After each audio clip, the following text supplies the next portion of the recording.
a big old fight. Watch it if you want, and you should. But here's my question. Again, several questions this episode. They have every demon is wearing a bandolier of bullets. Yeah. Can someone tell me the efficacy of a bandolier of bullets? I don't get it. Unless you can like put those bullets straight, like load it from your shoulder into your submachine gun or your light machine gun, whatever that gun is. Which these demons are firing guns too. They're literally that's right. firing Yeah, off all cylinders. They have guns. When I said army, that's what I meant. I meant it. They're locked and loaded. Yeah, it's a demon army, very big creatures, all very probably full of what do you call it? Piss and vinegar. Yes, demon blood. Demon blood, whatever. Yeah, and they're firing guns at them, and Krillin's just like, I don't know, I can take these guys on. It's pretty impressive. Krillin actually, yeah, it's pretty good. Up until he's like, you know what? Goku can handle this. Bye. Yeah. Oh, yeah, he dips. Krillin dips. Oh, you dipped. Krillin dipped. No text. Nope, nothing. He ghosted. No, like, hey, man, sorry, had to get out of here. Yeah, again, trying to get Goku murdered. If I'm not here to witness it, then no crime. It's like that. Did you ever watch the Street Fighter movie? Oh, way back. You know, I watched that fool in theaters. What's the stretchy guy's name again? Dalsim. Right? Is that his name? Dalsim. There's a scene where I think he's a scientist. He's an accomplice to like whatever Blanca's going through, and he says this line: "Doing nothing is evil enough." Something along the lines of that. Do you remember that line? It does sound like something Dalsim, the scientist, would say. Yeah. I think that's what he said. Well, he gets to get Blanca, to get him riled up and ready to help his buddy Van Damme. I think so. Where he's just like, I need to do something. Yeah, and like I have been an accomplice to all this evil for too long, and now I have to do something. And that resonated with me as a little boy. I was like, yeah, you have to do something. Be a good person. Don't just do nothing. And Krillin leaves and he does nothing. He actively does negative nothing, running away.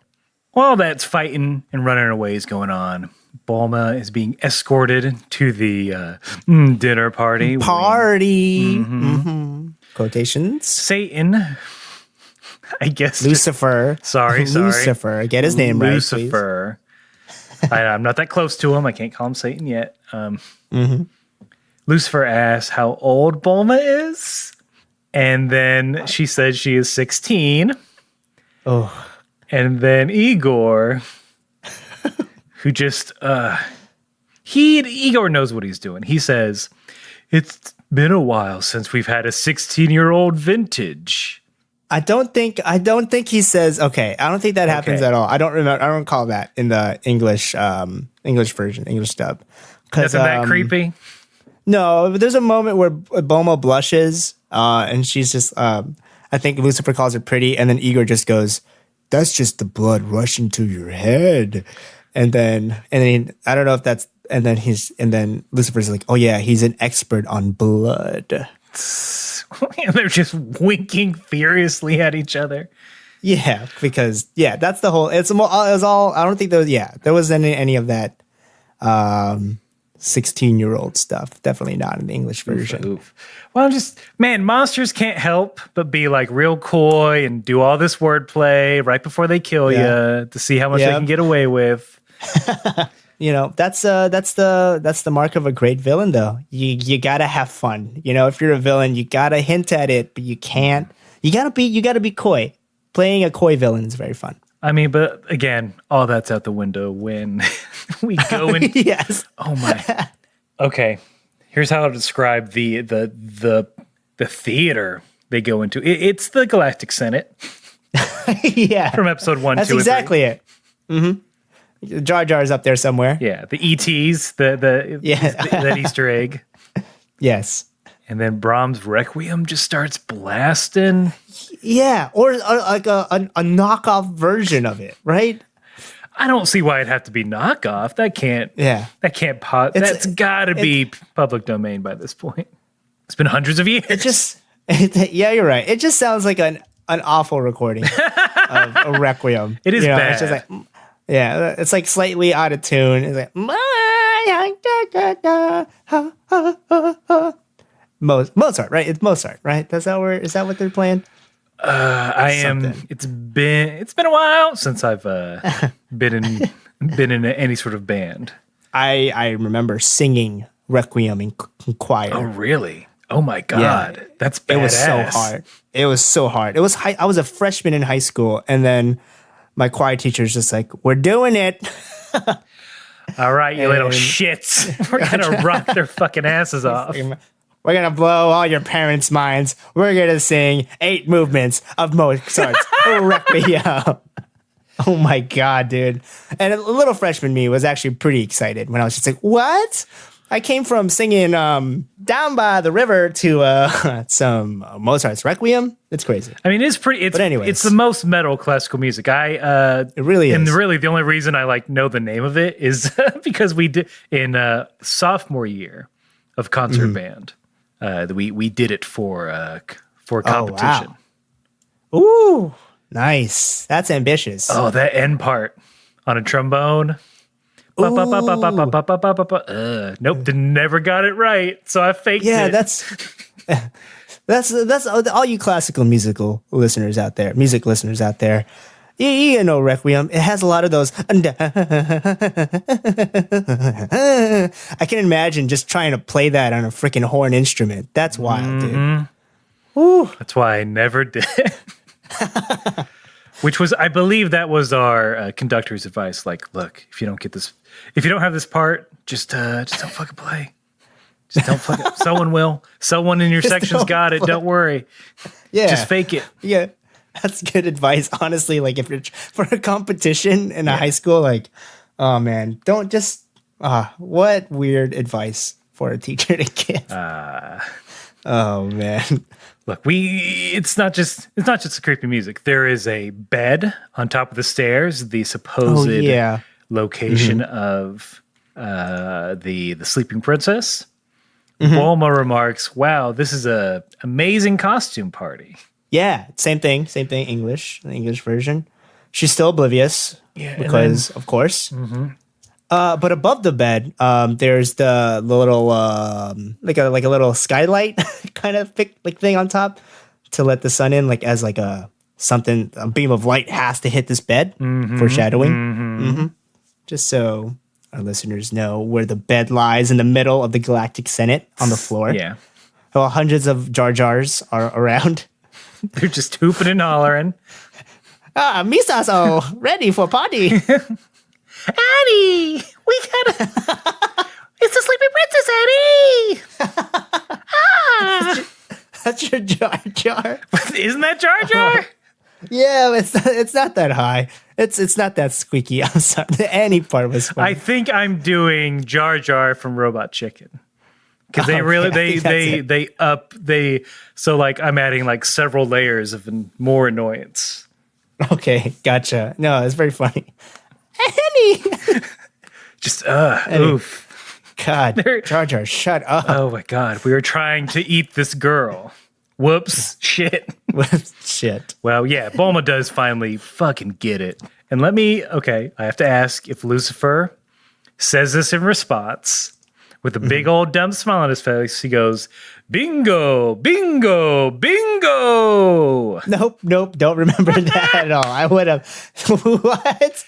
He does that in the Japanese? Yep. Oh, that's funny. Like Inglourious Bastards. That's a bingo. But we're going to eat you now. Yes. Nothing noteworthy that he says in response to her realizing the danger she's in. I'm trying to recall. No, I don't think so. I think he's just like, yeah, you're right. We're going to eat you. And here we go. You got me. Yep. Here's some tentacles to wrap around you on this chair. Yeah, no, nothing of that. It just, then he gets all crazy face, Lucifer does. And then Igor has the needle. Have we talked about that giant needle yet? No, we haven't. And I'm sorry we missed it. But yeah, It's okay. Okay, well, thank you. This is never. It's okay, Aaron. Aaron, it's fine. Vince would have. Vince just he would have said mute the mics, and then said, "You listen, you little shit. Don't you never forget any details. Okay, unmute." And then he'd go back to being happy-go-lucky himself. No one knows. Well, hey. Well, not me, not this guy, not Kurt. I'm nice. I'm always transparent. If you piss me off, I'll let you know on mic. All right. Oh, okay. Thank you. Yeah, but I think he actually had the needle. They actually foreshadowed this needle in the nice bedroom. I had that written down. Like, yeah, he's had it the whole time. Really, no one's gonna ask about this. Nah, Bulma was just very oblivious. She saw a hunky dude. Yeah, she saw money, even though she has all of it. But yeah, I always forget that Bulma is just so rich too. Yeah, good for her. Must be nice. Must be nice. Must be nice having money. You know. Yamcha, the rest, they're alive. They're just walking around. They think they hear Bulma, but whatever. Oh yeah, was that Bulma? Nah. Nah. Nah, it wasn't. This is me Oolong. No, it wasn't Bulma. It's probably something else. Anyway. Then we have a nice aerial battle going on here. Oh yeah. Is this when they start flying? Like it's like the Cave of Wonders in Aladdin? Yeah, they have to escape before it closes. Krillin is kidnapped by a pterodactyl type of creature. Oh yeah. That's what he gets, dude. That's what he gets for ditching. You're lucky Goku heard you and is coming to help. Krillin, to escape, bites the pterodactyl. Really hard because the pterodactyl is in pain. That thick lizard skin. It's a hard bite. That's a hard. Good job, Krillin. Good job biting and then instantly plummeting to your death. Now he knows how it feels to plummet to your death. Yeah, he's like, oh no, this is irony. Goku calls Kinto-un to be able to save Krillin before he's eaten by a creature. We get the gag that we've seen before that Krillin cannot ride Kinto-un because he's a bad boy. He is a bad boy, and then so he has to ride on Goku's back instead. And then, I don't know, maybe a bunch of two-headed flying demons come at him with Gatling guns. Yep, that's what's going on. They start. It's like lava in the Cave of Wonders, except they're running from Gatling guns instead. You know, so these giant guns. Is that a train? Oh, on my end, yeah. I'm sorry. Yeah. Okay. No, that's funny. I just like, whoa, what is that? It sounds cool. But anyways, continue. I went down to the train yard, told them, guys, I'm recording from this time to this time. If you could stop any and all trains.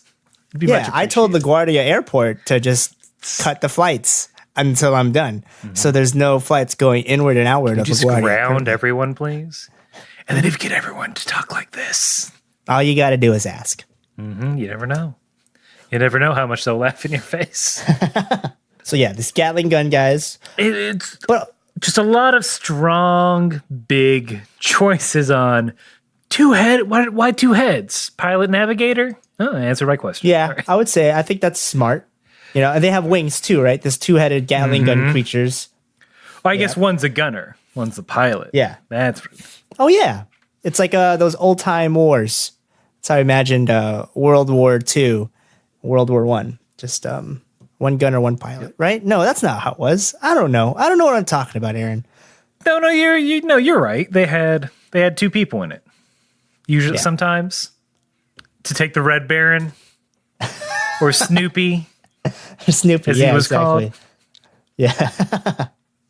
That pilot. But also, besides the Gatling gun guys, there's also the Red Demon's back. Oh, yeah, and he's flying on balls of fire. He's literally flying on fireballs. What? Why is that his choice of flight? I mean, I don't understand. It's pretty cool, first of all. Yeah. But have you? So when I'll liken it to this. When I was but a child, I spake as a child and thought as a child. But which led me to those little floaties for your arms. Yeah. When you're swimming. I still use those because I can't swim. Continue. All right. Okay, I won't explore that more. Nope. So I'm like, well, this makes me float. What if I put some on my feet? Then I can walk on water like my boy JC. Whoa. Jesus Christ. Yeah. You got it. James Cameron, director of The Abyss. James Cameron. Is there any other? Oh, okay. Did it work? No. You just sort of flew. I kind of almost drowned myself because my feet would plop up, and which would make my tops go into the water.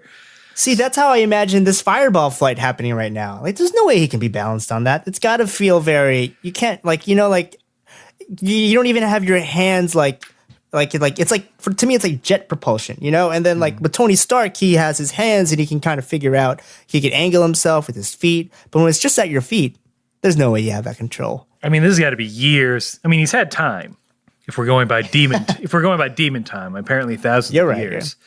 Yeah. But he had to do the splits so many times in the beginning. Oh yeah. Oof. To just make sure. You're right. Okay, I didn't put into account the amount of time it took to learn this skill. But your initial thought is definitely correct. Like this should not be. I call of all the things that Dragon Ball is doing right now, this is what I call bullshit on. Okay, that's not realistic. Dragon Ball. Everything else is fine. These fireball feet, get out of here with Give him a little jetpack. Have him ride a pterodactyl like a surfboard. Yeah, that's what that would make sense. So we can't look. They're red demon going after them. Gets eaten, by the way. That's how by the thing. Yeah. The thing that was going to eat Krillin eats him. Oh yeah, this is actually a bit for comedy fans out there. This is actually a rule of threes because the first time Krillin falls, he almost gets eaten by the monster. Right, and then the second time, Goku and on the flying Nimbus, as we call it in English, almost get eaten. And then the third time they fly through the same parts of the water, the red demon gets eaten because they missed. Goku and Krillin, of course, narrowly escaped death twice. The third time, rule of threes, he gets eaten. Nice. Yeah, those folks know what they're doing over there at Toei. Yep, Toei, they're like, UCB is gonna be a thing. Look, comedy nerds are going to talk about this. We got to give them what they want. And they knew I was that demographic. All right, there's a weird thing where Igor is sterilizing Bulma's chest.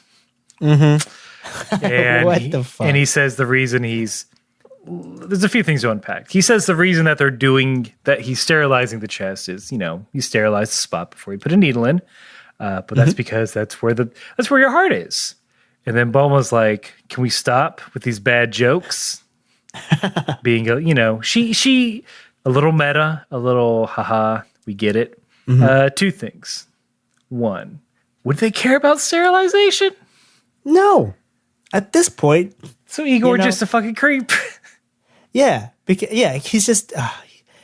because why would you need to sterilize? If you're stabbing through the heart, she's not going to live. She's not going to live to tell the tale. So yeah, that's not so you don't get infected. That's so that person doesn't. Yeah, Igor, you a creep. But he's also an expert on blood, so who knows? I mean, I think maybe that comes with the trade. You just get a little crazy. Study it. If Dexter taught us anything. Lucifer then talks. He gives a little more info on the sleeping princess. When she wakes up, she will grant the demons eternal prosperity and darkness. Yes, this is his villain speech right here. This is what he wants. We find out what we finally need to know. What does this plot remind me of? It's the Eternal Night, right? What's that? What is that? That is something, right?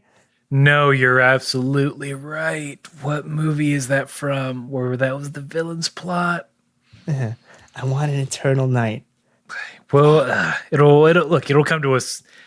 Yeah, I don't guarantee that by the end of the episode we'll have figured it out. But what I can guarantee is that Yamcha, Puar, and Oolong are hiding amongst the crowd, transformed, using their transformation skills to blend in. And it's that key moment. Bulma, she's about to get stuck with that needle. And then Yamcha's about to blow his cover, but before that, Goku and Krillin crash. Woo! Yeah, it's all coming together. Woo! It's exciting. Crash into the bed, actually. Ooh la la. Yeah. We get our first look at the sleeping princess. Which, Aaron, you want to tell them what it is? What it is? It's not a lady. What? Yeah, it's all this time. Mm-hmm. It's just a big ass diamond. Wow. It's a diamond that has some type of powers that could do something to help the demons. Master Roshi, get your facts together, dude. Yeah. What if they brought him a big diamond? I can't smooch on this. Well, maybe. Well, I guess I'm gonna fuck a diamond. I was trying to be coy with it, but cool. That's what I was getting at. Yeah. That's definitely what's going to happen. That's what's going to happen. But that's not what happens because the moment we've alluded to that we sort of skipped over it, but the movie has been alluding to this the whole time. Here comes Launch, badass bitch, riding on her motorcycle. Ooh, it's blonde Launch. Yeah. Yeah, blonde, devil may care Launch. Steals the diamond. Lucifer asks who she is, and then tell me if this is the same. She introduces herself thusly. They call me Easy Pickings Launch. No. Okay. I don't think so. I think she just says, oh no, she says, okay, I have to say this out loud. She says like some type of rhyme. She goes, monster mash, graveyard smash. The sleeping princess is mine now, you putrid demons. I thought she was going to rhyme at the end, but that's what she says. Yeah. Wow. Yes. Mash. Yeah. Yeah, I think this is better, actually. I think that's way better. They wrote better dialogue here. I was like, let's explore this Easy Pick and Launch. Nope, fuck that. Monster Mash. She's quoting the best novelty song of any century. Yeah. I love all these references, these like monster references that the English version is going for. It's great for us, Americans out there. Yeah, finally, something for us. Yeah, it's great for us. We never get anything we want. We don't get anything we ever want, ever. But yes, so Launch steals the diamond, which is, fine, I guess. That's actually good.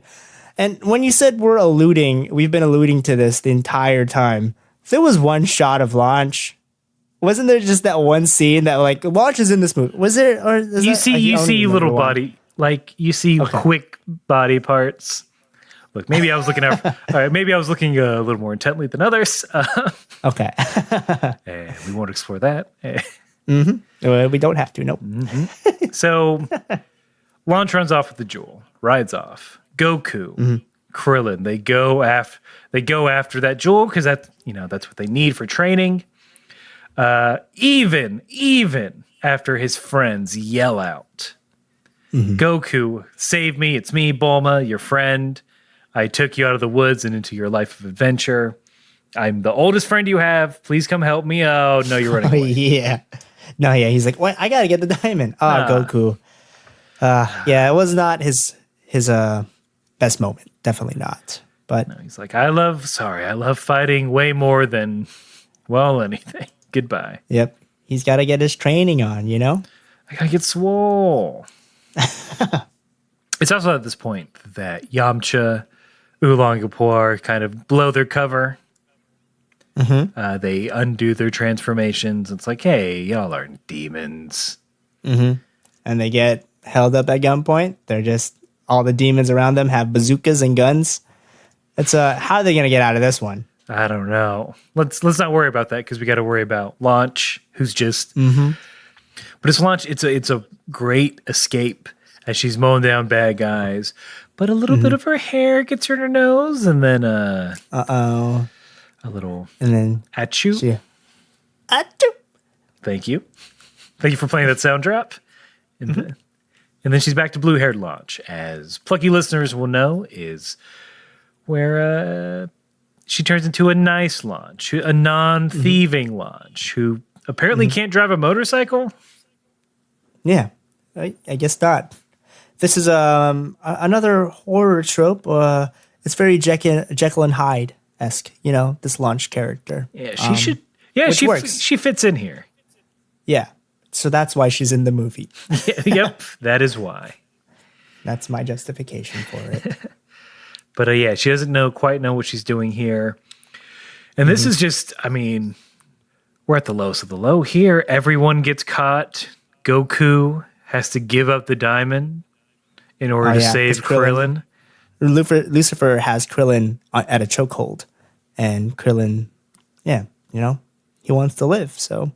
And Krillin feels, he's like, oh, man, Goku's doing the opposite of what I said I would do. Mm-hmm. Another reason why Krillin's an asshole. Damn it, Krillin. Damn it, Krillin. Look what Goku does for you. Mm-hmm. He puts everyone at risk.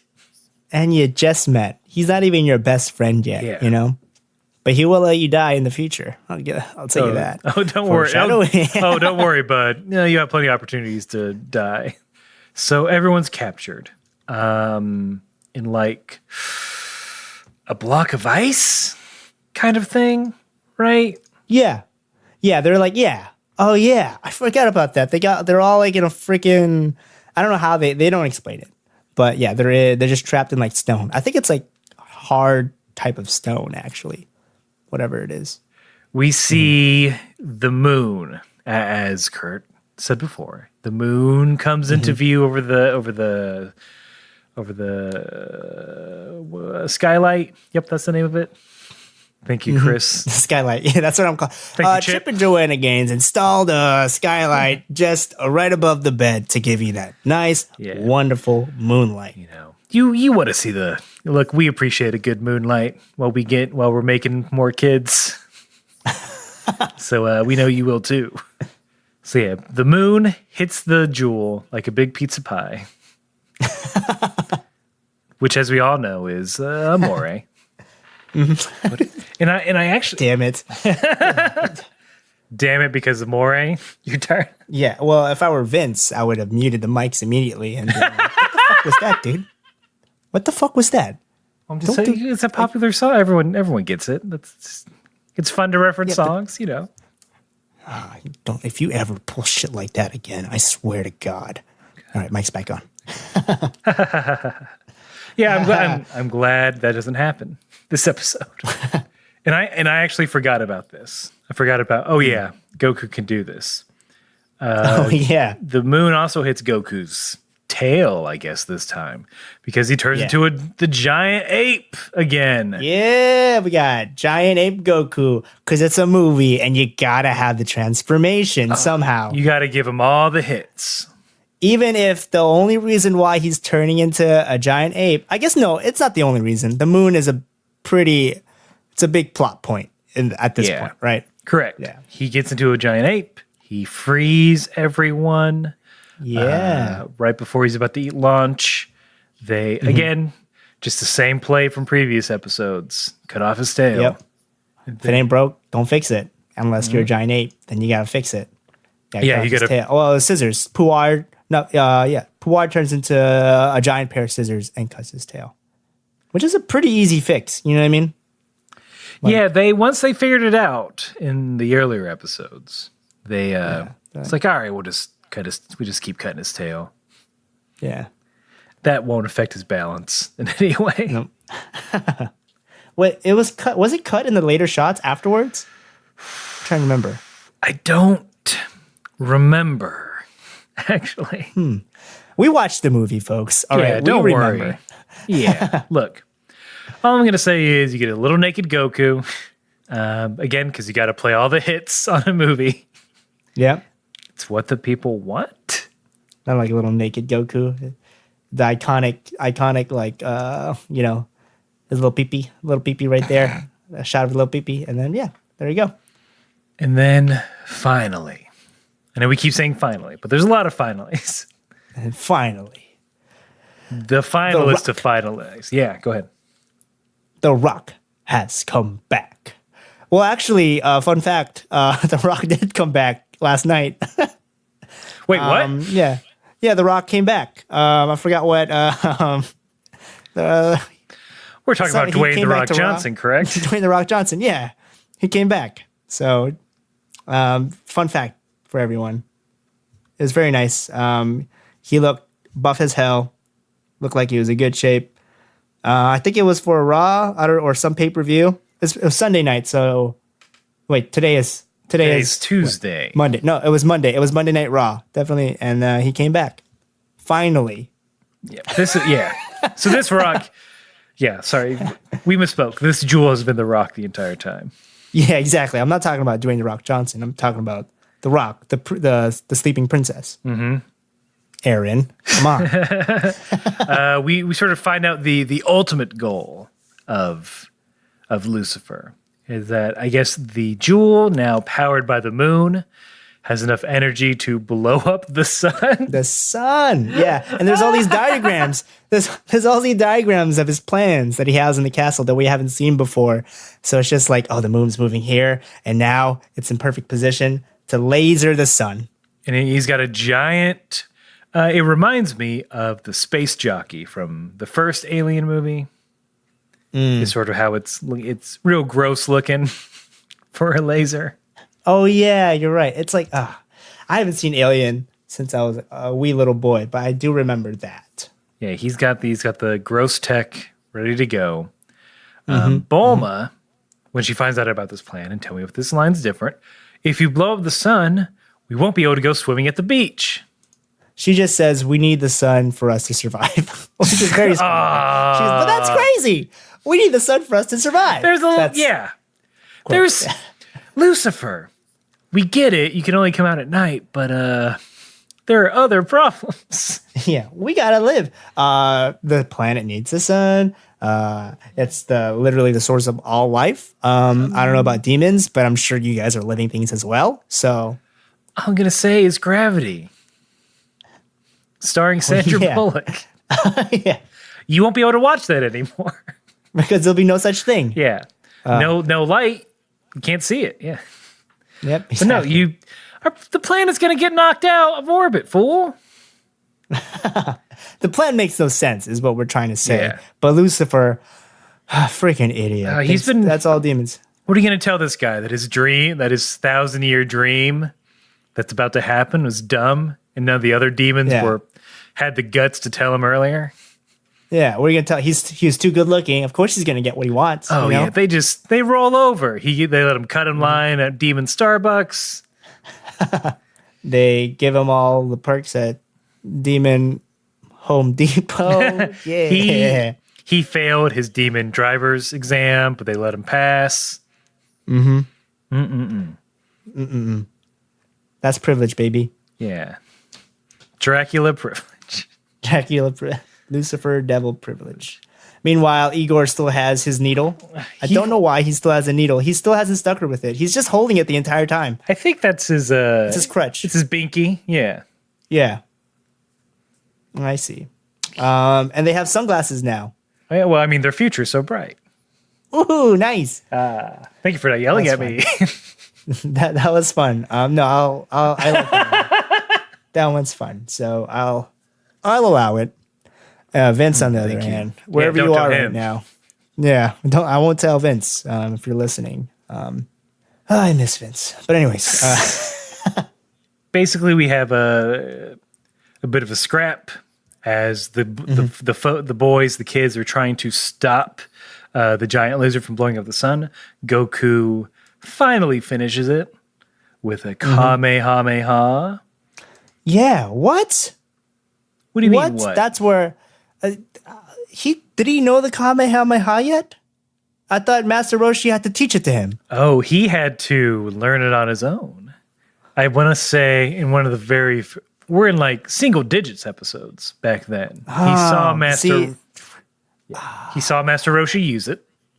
Yes. And then he's like, hey, I can do that too. Whoop. And he kind of learned it. For some reason, I thought that was further down the timeline. See, my timelines are all fucked right now. So, to all you Kame House Party listeners, I'm sorry, everyone. I'm sorry. Okay? Get off my back. It's fine. The Avengers fucked up. The Avengers fucked up all the timelines, so. That's true. That they did. No spoilers, but yep. At this point, if you haven't seen the movies, that's fine. It's okay. It's your choice, but we can spoil things for you. It's past that time. Sorry, think about Avengers. But yeah, the laser blows up. Everyone escapes. Everyone's happy. And again, tell me if they do this in yours. After they save the day, the sun's out. Then they all go throw up the peace sign. They all then say peace. And then it widens out as if someone's taking a picture of them. Yeah. What the hell is that, dude? Who took that picture? Who took that picture? Hey, it's me, Igor. Sorry. Sorry about the blood thing and the blowing up the sun thing. And let me get my voice right. How about it's a beautiful day. How about a commemorative photo? Oh, yeah, sure thing, Igor. As Goku, I'm pure of heart, and I forgive you, man. As long here, just take my new iPhone 11 Pro. It's got 3 cameras, but if you can use the wide shot, that'd be great, Igor. Are you okay with that? Okay, can you just set it up for me? I'm a Samsung user. Oh, what? So you don't like iPhone? No, I think they're a little more expensive than for the power, and excuse me, Igor, what? Do you want to live? Because we let you live. I have another Kamehameha in me, Igor. I see it charging up. It's sizzling like fajitas. Take a picture with my iPhone Pro. I said I would. I just needed help. Okay, I'll figure it out. There's a push button. Hit the 0.5 button on the camera. 0.5. It says 0.5. There you go. 0.5. Got it. 1/2. Mm-hmm. All right. Wait, is it? Nice prize. You want wide or vertical? Oh, God damn it, Igor. Okay, I'll figure it out. Peace. Nice shot. Nice shot of the sun. The sun peeking through the devil's. Wait, the sun's out? Igor, no! It was a nice shot. Yeah, it's a really nice shot. A nice shot. A very nice shot. A 0.5. A wide angle lens. And scene. Well, folks, you would think that's the end of the movie. Mm-hmm. But it's not. It's not. we got to go back to the island. Roshi. Mm-hmm. They think they fucked up. They're like, hey, we didn't get the princess. He's like, no, you boys did good. This is good. Give me this girl. All right, bye. Mm-hmm. And who is this girl? Oh, Launch. Oh, yeah. This is Master Roshi's first time meeting Launch in this canon. Blue-haired Launch.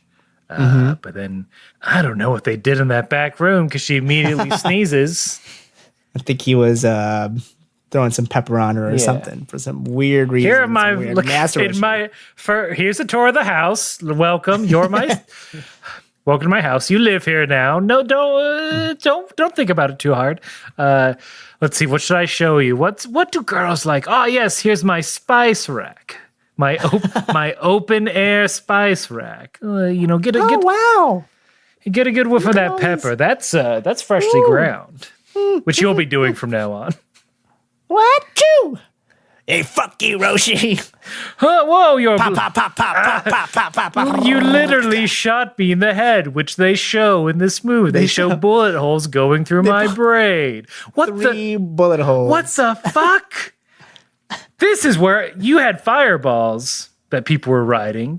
This is my little bugaboo. What? How? Why? A bugaboo. Yeah, I don't know how. It just Master Roshi has 3 bullets through his head, and he's alive. He's alive. He's fine. You even get a little blood trickle at one point. Oh yeah, there's it's very light.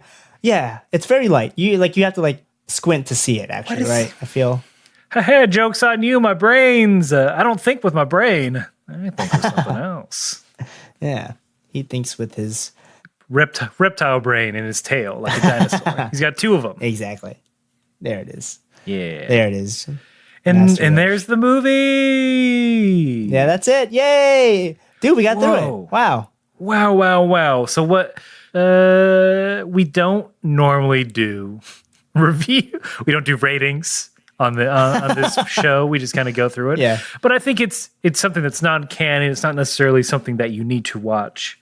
How do you feel about the movie? Should people watch it? Is it like I think it's a breath of fresh air from your normal Dragon Ball. If you are binging Dragon Ball right now, if you're a fan of it, I think it is, like just because it like, especially the English version, it really taps into these horror tropes, and I think it's very fun in that way.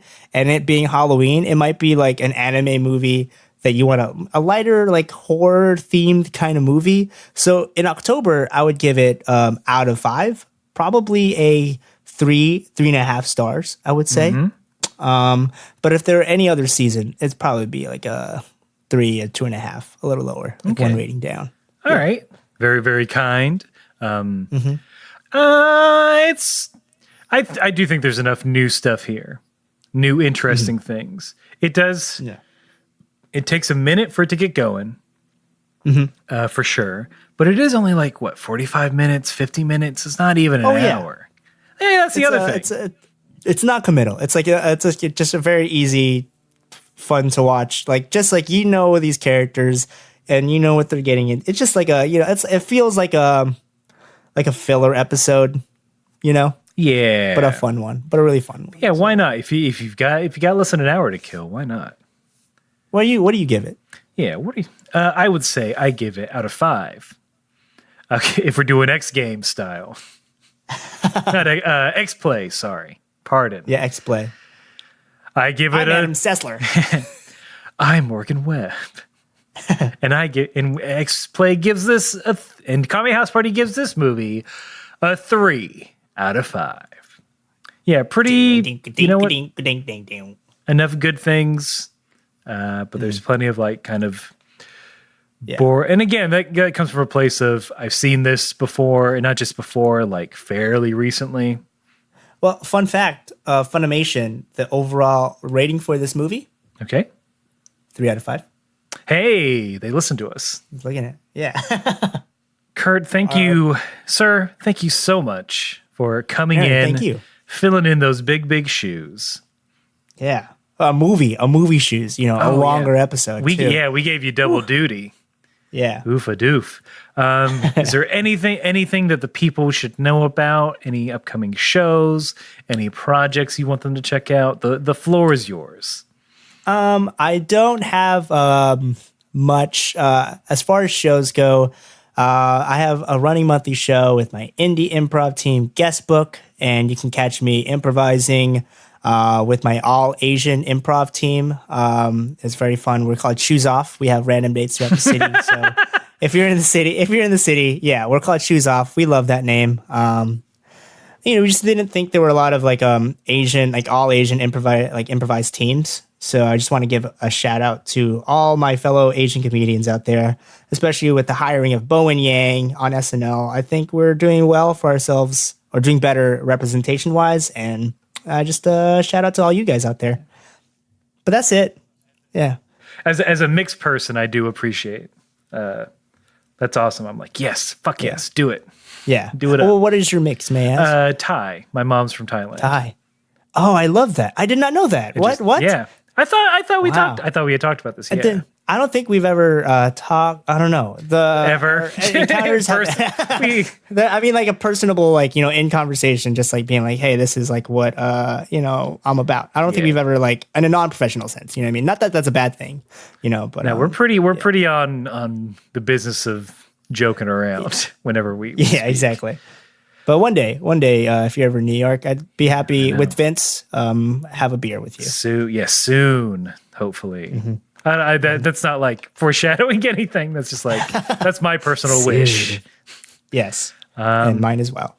But yeah, thank you so much for coming on the show, man. And I think you know how we like to end things here. I hope you do. Yes. So look, no matter what you're doing on life, whether you're breaking down racial barriers through improv, or you're trying to get a giant jewel from some monsters, you gotta keep